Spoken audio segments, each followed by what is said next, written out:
Welcome to the Board Game Bar, where we go through and help you have experience with your board games. In this season, we are looking at Too Big, which is the games added to Board Game Geek this week alone.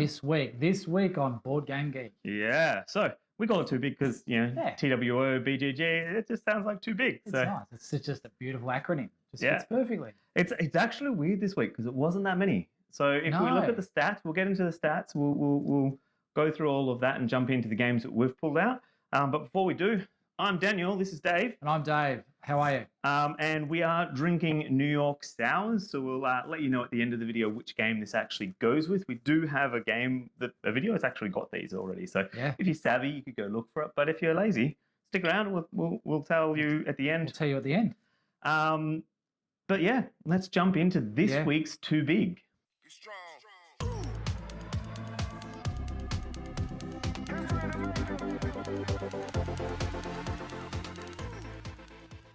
To start off, let's go through some of the stats. So this week on Board Game Geek, there were 89 games added. There was 22 games that were pre-2022, 17 games that were from 2022, 49 games that were from 2023, sorry. 2013, we'll jump back a decade. One game from 2024 and none from 2025. So I think last week might have been an anomaly, having a game that far out. But we'll see. We'll keep it on the list. We'll keep reporting back to see if there are any games on that distant horizon. Well, there was one last week we mentioned. I can't remember the name, but it was back from the 1970s. So yeah, there's still people putting them on from that far back. Yeah, absolutely. And in terms of what we've pulled out, I pulled out 8 games. I did pull out 3 games that didn't have thumbnails. So if you want to see what those 3 games are, you can actually have a look here. I'll put a nice little list, more editing to do afterwards, sucker. For publishers out there, make sure you put thumbnails up, put images up, put better descriptions, because guess what? We're watching you now. We're not featuring your game on this segment unless you've got some images up there. So we want to see some images. Yeah, so I got it down to 8, which was, it's a small list. So if I had more than that, then maybe I'd have a severe problem. You got yours to 6, but then you had an overlap with me. I slashed it down to 5. Yeah, so then we do have 2 overlaps. So I'll take them off my list. So I've got 6, you've got 5. Well, this is a bit easier to jump into. Bit of a change from last week. I think you had 17, maybe week 1. Yeah, week 1, I had like 20 or so. Yeah. So we're getting better. We're getting better. But we might as well jump straight into it. Yeah, my first game is actually a print and play game, and it is from 2018. It is Box Score T20 Cricket. The tagline for this is choose your run rate to score runs quickly, but without losing too many wickets. Yeah. This, intrigued me. This is probably one of those games where, ChatGPT didn't exist then. But this is one that if you chuck some basic requests into there and get some basic artwork, I think this would be elevated from being okay to being, okay, no, this is good. Like I can look at it. Like having a look at the print and play, having a look at the imagery, I almost didn't add it to the list, but if we read the actual description, so it's a print and play sports simulation, solo solitaire, stat check resolution. So it is just for one player, but it's a print and play replay game using real life player statistics to play a full T20 cricket game in 30 to 45 minutes. Yeah.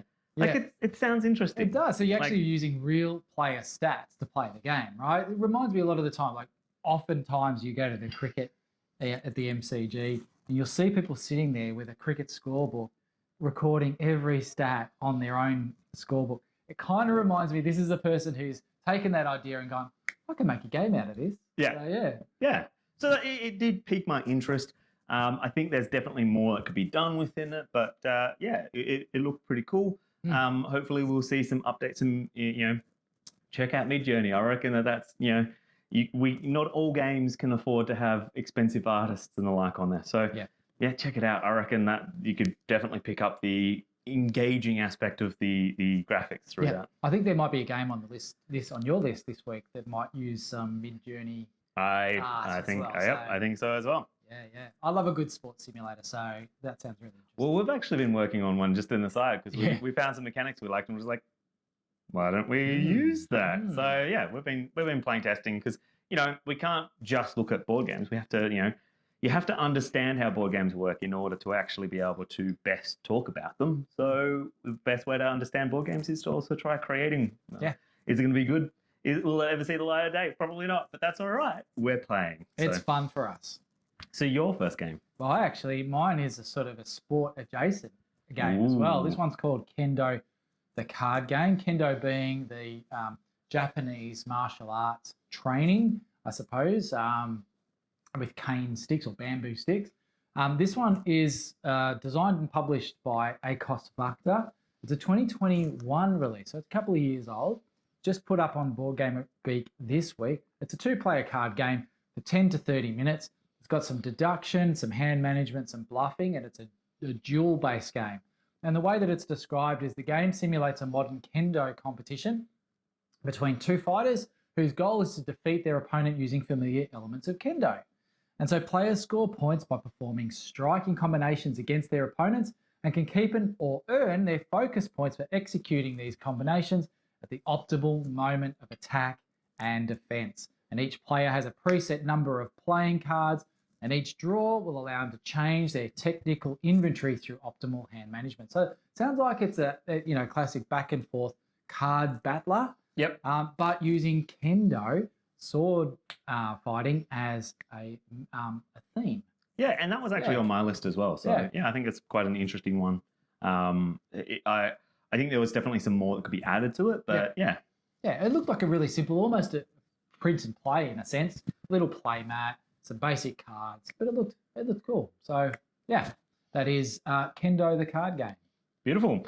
So the next on my list, number 2, is Dicing with Tea. So this is from 2023, so it's coming out this year. Players compete to fill a cake stand and block others with cucumber sandwiches. I hate cucumber. I'm putting it on record. I hate cucumber. It's such a weird thing to hate. I don't know what it is and how, but it was, that intrigued me. Again, the imagery, lackluster. It was one that I almost didn't add to the list, but I'm a sucker for most things, so it ended up making the list. But yeah, game for 2 to 5 players. It's got so it's a card game, dice, print and play. It's got dice rolling, race, random production. This is a cut and play game. Okay. So I was like, ooh, okay. Yeah. With a food baking thing. Players take turns to roll a dice, build up ingredient tokens, then get a chance to make recipes from a random selection of cards. First to complete each category of recipes wins, and the game is a variation of dicing with dinner. Okay. Yeah, it looked quite like the description was what grabbed me, not the imagery, but it did have something. So it got to make the list because we're not covering it if it doesn't have a thumbnail anymore.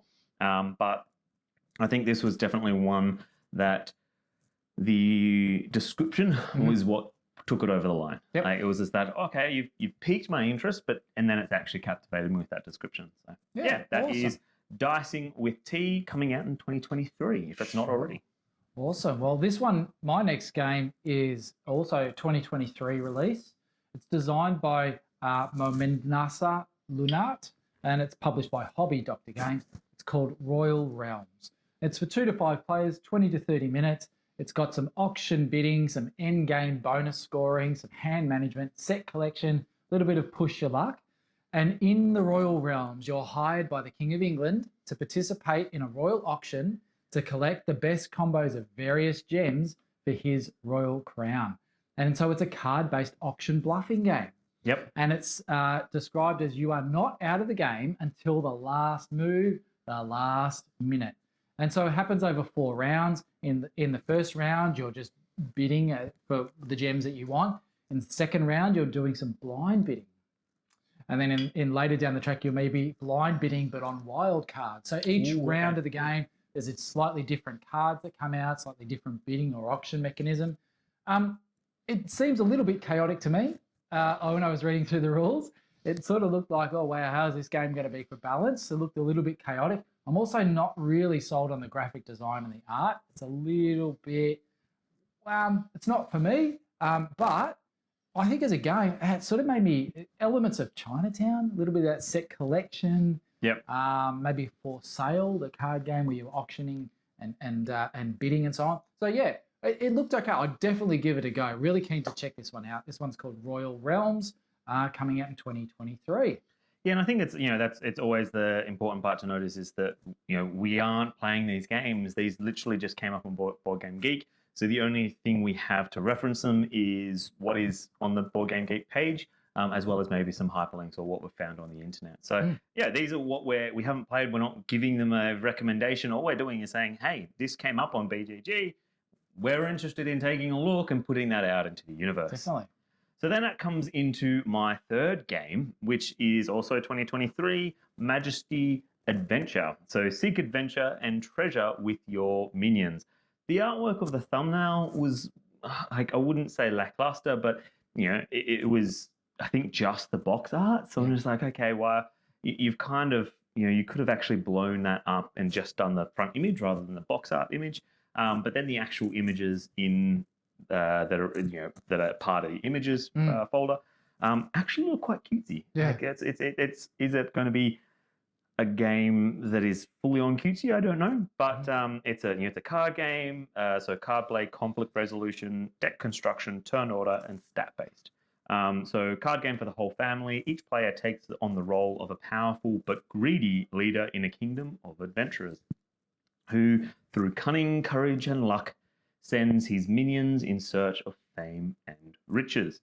Suitable for 6 and up, 2 to 6 players. A game can last 20 to 30 minutes. Okay. Obviously, in terms of the pronouns, we definitely prefer to, rather than say he, her, let's say they, them. Realistically, I don't know why the English language needs to have who cares? Just say they, them. Yeah. Best of luck, a game based on luck, but requires a good level of tactic, skill, and synergy to master and dominate your minions. And it's first to 10 treasures. So it seemed, I think it was what got this across the line was definitely the cutesy images. I'm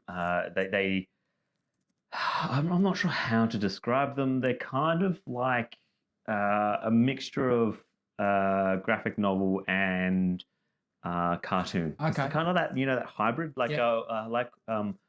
like a artistic rendering of Wakfu. Right. Okay. So kind of like that. Yep. So yeah, that's kind of what got it across the line for me. Sure. It had that interest part that I was like, okay, well that could be pretty good. And that was my 3. Yeah. So again, probably like you, the way Daniel pulls from the BGG database is he grabs the thumbnails or the images that are associated with it, and so immediately when we're going through that, we're looking to see what's really striking us, what's really standing out and giving us a great first impression. This one, my next game is called Spectrum, a game of colors. And the box art for this is basically the game board. So I want you to imagine that the image that you're seeing on the screen now is the game board itself. It's described as an abstract strategy game with a little bit of dice rolling involved. So it's that Parcheesi Chinese checkers. Basically, you're moving pawns, jumping over pawns to grab them.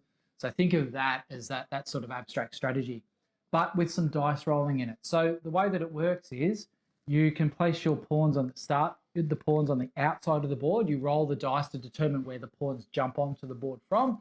It's based on a primary color. That's basically where you can enter the board from. And then it's a race to the middle, and each turn you're rolling the dice, and it might come up a combination of colors. And so as those combinations of colors meet, that's where you can move to. And so you're trying to advance to the center of the board, jumping over pawns, taking pawns off the board, and so on. So you're trying to capture a set amount of colors.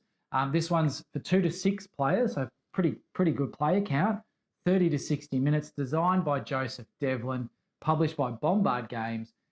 It looks really cool. I think the imagery is really nice. It's called Spectrum, a game of colors. We'd love to check it out. Beautiful. So number 4 on my list, and I guess it's crazy. I've only got 6. I don't know what to do. But my number 4 is Le Grand Voyage or Voyage. Whatever. It's like I wanted to be a bit fancy. Yeah, from 2023. Be first to race your bird species to Africa in an asymmetric push your luck game. So this is a 2 to 8 player game, 15 to 30 minutes long. Its the designer is Charlek Krone. I can't pronounce it. I'm sorry. Sorry. Yep. Sorry. Artist is Maud Briand and Ghulam Tavernier, and it is published by Betula. Okay.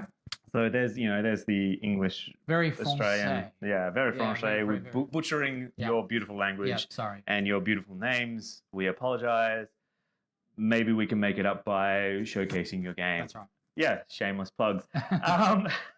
It's got push your luck and it's a race. So it's like, oh, you know what? Is a bird racing game? It's like I'm not I want to be a bird. If that could be any animal, The I'll theme definitely is- be a bird. The theme is unique. Yeah. But it's not like Wingspan is collecting eggs and stuff. I'm really like, okay, I'm collecting eggs. I'm not really interested in laying eggs. Yeah. But racing as a bird, oh yeah, that sounds like fun. Okay. Yeah, that sounds like fun. So Le Grand Voyage or Voyage is a racing game about migration of birds from Europe to Africa. Everyone plays at the same time. Play as a migratory bird and complete this perilous journey. Okay. There's more to the description, but I think that hooks me. Like I'm just like, that sounds really interesting. Well, Wingspan has been so popular, hasn't it? So popular. Yeah. And the imagery of this, like the thumbnail they have, looks very nice. It's like elegant. It's I wouldn't say hyper realistic, but it's kind of that area where it's just before it becomes. So it's more that artistic style rather than the ultra. So it's not a photograph like you might see on Arctover, for example. Correct. It's more stylized. Yeah. Correct. Yeah. So it's got that stylish aspect to it, which I actually think works quite well. Yeah. So that is Le Grand Voyage, either already out or coming out in 2023. Wonderful. Well, my next game, I think I've got a feeling this one's going to be a big one. It's based on the Netflix series The Last Kingdom, and so this one's the Last Kingdom board game. So it's grabbing that IP and a really popular show on Netflix, and it's got some action drafting, some area majority, area movement, and some card-driven battle. So these are the mechanics, I should say, that work well for me. This is what drew the attention for me. I haven't seen the show. I don't know what it's about. I've got an idea based on the description here of what's going on. But what drew me to this game in particular was the designer, which is John D. Clare. He designed one of my some of the best games that we've played. We're really keen on playing Cubitos, which I know John D. Clare has designed. Okay. Yeah, that's his design. And one of the favourites from him that I really like is a game called Space Base, which we haven't played. It's on Board Game Arena. Okay. I think you'd really like it. So is that I think I'm pretty sure I know that you've got the 6 zones moving between, and you've got to try and keep the ship alive, but you've also got to try and keep the energy moving and the shields. Actually, no, this one is more like Machikoro. It's actually a tableau of 12 spaces that you can put cards into. Space Alert. I'm thinking Space Alert. Yeah, that's right. Yeah, this one's Space Base. So I really like Space Base. That's from John D. Clare. This one gives me some vibes of Inish, which I really like. Inish is probably my favourite game. So I like this idea. The artist is Chad Hoverter and the publisher is Gamelin Games. Battling with the Danes and the Saxons for power in England, you've got 10 leaders that offer unique strategic benefits. So it's asymmetric, 10 different leaders. Yep. You're drafting cards to your hand, then a war begins in one of the 5 regions. You play cards to command the armies, and you're trying to gain an affinity and shift the balance of the war. And players gain victory points if they're aligned with the winning faction. Yep. And then it's based on the level of affinity that you have with them. So, and the focus of the war then moves to the next region, and the battle continues from there. So it's just, to me, it looks really interesting. It gives me that feel of Inish. Probably doesn't play similarly, but 60 to 150 minute play time, 2 to 5 players. It's the Last Kingdom board game. Have you seen the show at all? I haven't seen the show, but I did see the board game. It did look interesting, but I don't know. It just didn't grip me. Maybe because, there was only 89 games, but most of those games were freaking war games. War games. And I don't mind war games, but at the same time, I'm not trying to relive war. I don't think I don't glorify or anything like that. And I think that some of these games can definitely fall into that kind of glorifying aspect. Yeah. It's like, yeah, we need to remember and we need to pay respects, but we can't, you can't. Yeah. I'm not sure that I want to reenact it. So yeah, we had a look at the list as well. That was a comment I made to you that a lot of them are historic war games, which don't appeal to us. Maybe they appeal to you, but they don't appeal to us. So if we're not featuring them, that's why. Yeah. So that's the Last Kingdom. Sorry, the Last Kingdom, the board game. Beautiful. So moving into my second last game, and that is King of Spicy, coming out in 2023. It's self-published, but it doesn't actually have any of the details on who the developer or artist is. So maybe add that because we can shout you out. But self-published is, we need to know who is the self. Put your credits up. Yeah. Test your culinary knowledge by guessing the right ingredients in a spicy card game. So yeah, it is a card game. It's a hand management. Test your culinary knowledge by guessing the right ingredient in a spicy, funny, spicy card game. That's a fun one. That's a tongue twister. Relaxing game for all ages. Fast, funny, and even a little strategic. Colorful, whimsical, and you can bring it everywhere. The imagery of this was just on point. That's this what was grabbed actually us. it was on your games as well. Yep. 3 to 8 players, 25 to 45 minutes. It looks quite light and easy. Yeah. Like it was one of those. I was like, ooh, and the box looks, it's very abstract. Yeah. I believe this is the AI generated one. But that's not a bad thing. Like it is engaging. Yep. So if this is what's being able to be done for it, why not? I don't. If you're the designer of King of Spicy, is that what it's called? King of Spicy. King of Spicy. Please put some credits up. Let us know who you are. Or reach out. Yeah, we're very interested to know. Tell us tell us about your game. Yeah. So yeah, that is King of Spicy, coming out in 2023 if it's not already. So your last game, David. This is a big one.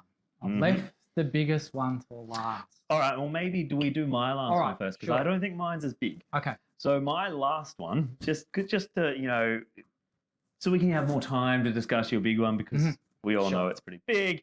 Wow. I didn't say that. I'm not boastful. Let's go with it, though. Just go off the rails, Daniel. All right. My last one is Pick the Pug. Yes. 2023. You want the pug, lie for the pug, and if your friends have it, pick it. They missed an opportunity. Please update it. I think I could potentially even edit description. You want the pug, lie for the pug, and if your friends have it, pick the pug. Why would you say pick it? No, pick the pug. Pick the pug. Yeah. So if it changes in the time that we release this video and or the video comes out or when you're watching this video, maybe we've changed it. We will take royalties. Yeah. That's but pick the pug. Like if you've done all that work to set up the pug, then don't just end in it. Yeah. Call out the pug. Pick the pug. So it's got, category animals, bluffing, card game, party game. Mechanisms are hand management, hot potato, and take that. In this game, you go head-to-head with your friends in 3 rounds, each of which ends with a winner. Win 2 rounds, you're the champion. And basically, there's one pug. You want to get that pug. And you can't win the game if you have donkeys in your hand. Is that if we read down a little bit further down the description, I did read this one. I was going to put it on the list. Yeah. But you can't win the game if you have donkeys in your hand. So you're trying to get rid of donkeys to somebody else whilst trying to pick that pug. So sounds fun. Yeah, it does. It seems really, really good fun. Yeah. So, yeah. All right. Well, heading into the big one, the creme de creme. Yeah. Now this one's going to get a lot of interest. It was also on my list, so that's why it's good to we can leave it to the last. We're going to share it. We're going to share our thoughts on this one. No spoilers. Maybe. This one is Great Western Trail, New Zealand, which we're going to affectionately call sheep. Yep, because you've got cows. Yep. Which is Great Western Trail. Yep. This is the 3rd in the standalone GWT series. We've got the original. Yep. We've got Argentina. Okay. So what's that about? What's the Argentina is cows too. Oh, okay. So that's different color cows. Different cows. Yep. Cows in South America. Yep. Cows too. So it's cows and moo cows? Moo Moo cows. There we go. That's Argentina. Argentina's right. moo cows. So now we've got sheep. So we've got this one comes again like the other versions of the game. It's for 1 to 4 players, so it has a solo mode. I'm going to assume there's not a huge amount of detail, but I'm going to assume that because it's in that Great Western Trail kind of universe, we've got some set collection, we've got some deck management, we've got some player board management. You've got your own little board, and we've got track movement along the track. Okay, so I'm going to assume that that's what this is. In Great Western Trail, New Zealand, you are a run holder, and so that is you run a sheep station. And you're on the South Island of New Zealand at the end of the 19th century. So we're going back, 120 years. Recent years have seen your family prosper by diversifying in breeds of sheep and by increasing the value of your wool. And with the dawn of the new century, new challenges have arisen. You must acquire new and improved breeds of sheep to ensure the prosperity of your family business and the labourers who work for you. Now, Great Western Trail is actually ranked 45th on the BGG list. We'll come back to that in a second. Okay, we'll finish with a nice little topic, but yes. So this is the version that I think I will probably buy. Designed again, just to credit the designer and publisher here. Designer is Alexander Pfister, who's a massive publisher. He's stacks of games. Publisher is Eggert Spiel. It's going to be released in 2023. This is probably the version that I will buy. I really like Cows, Great Western Trail. Callum and I have played it a number of times. We need to introduce you to it. We're a little bit scared about introducing Daniel to this game because we both agree, Callum and I, that he's probably going to wipe the board with us. But we need to introduce you to Great Western Trail. Yeah, your thoughts? Yeah, so it does look interesting. I know that the Shut Up and Sit Down podcast actually did mention they were trying to do predictions this year. So I think that they actually put a prediction in there for this game. So I think one of their predictions are going to come true. Yeah, it looks interesting. And yes, I'll give Cows a go at some point. But we've got so many games and so much to cover, so it's always hard to find it in. But yeah, it looks interesting. My big, I wouldn't say concern, but the big thing I'm going to be looking for there is the, I wouldn't say cultural appropriation, but it's that cultural respect that they pay. So in Australia, we've got a lot of work going towards, respecting the traditional owners of the land.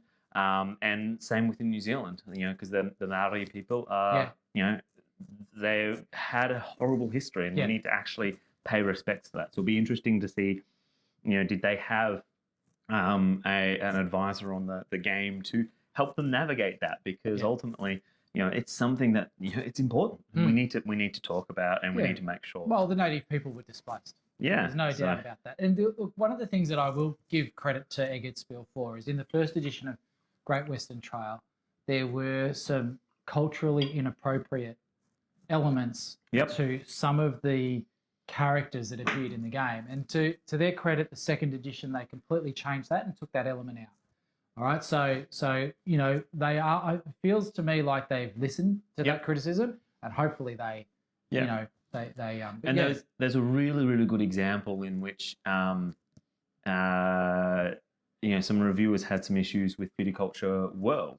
Okay. Yes. And in terms of the Spanish, the South American, like the butchery that occurred through there, and it was really good. Like the response that the publisher had, and it was really good and comforting that the creators could actually put it out. So I'll link the video up here, and that was actually it was an emotional video for them because obviously from a heritage standpoint, like we couldn't possibly know about that. No. But it's good that they not only were they able to share their thoughts, but the publisher listened and even apologized because the publisher admitted and said, we had people looking at this and they didn't bring it up. And it was like, well, that's, that kind of shows that even with the best advice, you're still going to have things fall through the cracks, and it's important to kind of, follow that through. Yeah. But you did actually also mention another thing that I really wanted to touch on. Sure. The number 45th overall rank, is that what you're talking about? Well, yes and no. It's actually what the number 1 ranked game on Board Game Geek is now.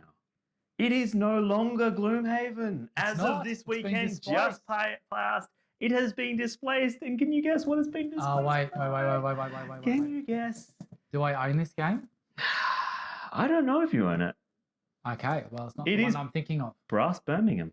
Really? So it's been at number 2 for No, a I don't while. own that It game. has been at number 2 for a while, but over this weekend it finally replaced it. Now I query the data here and the integrity because Brass Birmingham has 35,000 rankings, and it is 0.001 in the Board Game Geek ranking. We're not going to go into how fair or just that is, but it only has 35,000, whereas Gloomhaven has 55,000. Right. So there's a lot more data for Gloomhaven to show its ranking is accurate. Like that's almost half. Brass Birmingham has been able to overtake Gloomhaven with just over. I think it's probably about, if you ran the numbers, maybe 60-70%. Editor's going to put up the number and I'll be like way off, but it's not a huge, like, statistically it's probably got enough to say it's relevant. But yeah, it is. Okay. Yeah, that happened this weekend. Wow, that's news. So when was Gloomhaven released? I'm only going to assume 2019. It's an older game. Maybe something like that. 2018. I'm only going to guess here, but that's 2017. 2017. So it's been on the top for. And Birmingham is 2018. Yeah. So like they're actually pretty similar in age. Yeah. Pandemic Legacy is 3rd at 2015. Okay. Ark Nova is 4th. Really? 2021. But Ark Nova only has 25,000 reviews. Okay. Well, we need to get that up there because I mentioned earlier that probably one of my favourite games is Inish, but really quickly climbing up is Ark Nova. So we played that game not too long ago and we really need to revisit it again. So that's a terrific game. Yeah. I think that there's definitely improvements that can be made to Ark Nova, but we will talk about that when we actually do a cover on Ark Nova because that's coming up soon. Like we've got to make a drink, so cocktails and mocktails for Ark Nova, as well as all of the top 100 and all of the games that are on hotness. So important note from last week. 3 of the games we talked about last week in our hotness are now, the ones we're interested in, are now on the top 10 hotness. Wow. So that has nothing to do with us. We're not trying to claim that it has anything to do with us. Yes, it does. But it's interesting that these are games that we looked at, and so Forbidden Jungle being number 2. So that's actually one that we're just like, and Sail being number 1, which we only briefly touched on Sail. Yeah, we did. But Forbidden Jungle we did spend a lot of time talking about as well. So, but so that was interesting news on the Board Game Geek side as well. That I was like, you know what, we should mention that because that's important. If you really like Gloomhaven, then chuck it on there. We've been playing Jaws of the Lion. We're really liking it. Good. It's really good. So David, what game out of that entire list are you most excited for? No, I think really, to be honest with you, Great Western Trail New Zealand is the one that I will probably very closely look at in terms of maybe purchasing down the track. So that's probably the one that stood out for me this week. What about you? I think it's actually going to be a toss-up between Le Grand Voyage and King of Spicy. Okay. I'm quite interested in both of those. So if you're the publisher, reach out. We'd definitely love to have a look at both of them. And we've got hopefully some videos coming up and collabs coming up where we talk about reviewers and covering games. So we can dive into how we do that process. But realistically, I think for us, it's we're not going to cover something we don't like. If we don't like it, we won't cover it because it's a lot of energy to make a video. So, why would we make a video we don't like and give a game the light of day that we don't particularly like? Yeah. But at the same time, we're also not paid. We don't get paid for games. So nor will I ever think we'll accept that either because we want to be able to say, well, no, we don't really like it, so we're not going to cover it. Yeah. We can send it back to you, but most of the time, board game developers, they're just like, no, that's I'd much rather us donate it to a board game group or something. But I think that when we look at these kind of games, it's about that exploration for me personally, because how many reviewers miss some great games that just, they're not the popular ones or they're not the, so that's where we're kind of like, well, that's, it's a nice little niche for us to be in. And really what we want our viewers to do is to take note of some of the ones that we're featuring because you might not have noticed them and check them out for yourselves. Maybe our opinion is as always is subjective. Don't let us persuade you in your opinion, but also we're just exposing you to this. Just check these out yourselves. And publishers, if you're out there, we would love a little bit more information and we would love to feature your game if you would send us some more details. But I think we've sort of talked about what our preferences are. Hopefully our viewers have got an idea of where we sort of lean to. We really enjoy the social aspect of gaming. We love getting together in a group. We love having fun and a laugh and so on. So so that's what we enjoy. Yeah. So that is too big for this week. This week on Board Game Geek, we were drinking the New York Sour. So we've both demolished ours. Yeah. And it actually goes with the game Betrayal at House on the Hill. We have made a video for it. It's one of our older videos, so I still look at it and go, wow, we've grown a lot in these last few months. But yeah, you can actually have a look at that game. Have I done it right? I think I've done it right. We'll find out in the edit, and then no doubt there will be a comment here or here saying, no, you're an idiot. But yeah, check out that video, New York Sour. We teach you how to make the drink. It's our older style of video, so it's basically more focused on the drink, unfortunately. But we're probably going to come back and revisit them because we are also making mocktails. So it'd be very interesting to make a mocktail for Betrayal at House on the Hill because I think that's definitely a game that deserves it. It deserves that second lot of attention. And then we can talk about the game in more detail as well because I think that style definitely plays back into more what we're trying to achieve within all the content we create. So check that out. If you've been watching this long, hey, thank you. Hopefully you've enjoyed it. If you aren't already subscribed, there is a button down there for that. You can fix that problem. It's pretty easy. Like button's also helpful, but comments really, really help.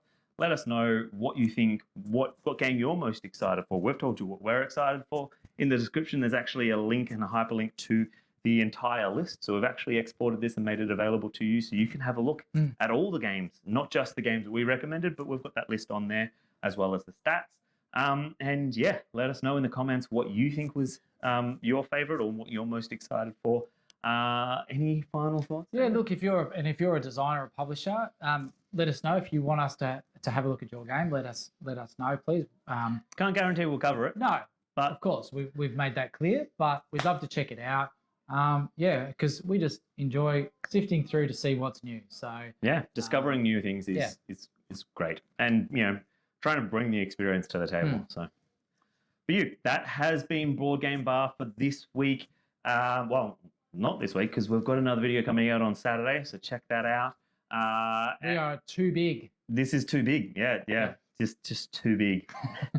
Thanks for watching. Drink responsibly, game wildly. I've been Daniel. I'm David. Thanks for watching. See you later. Bye.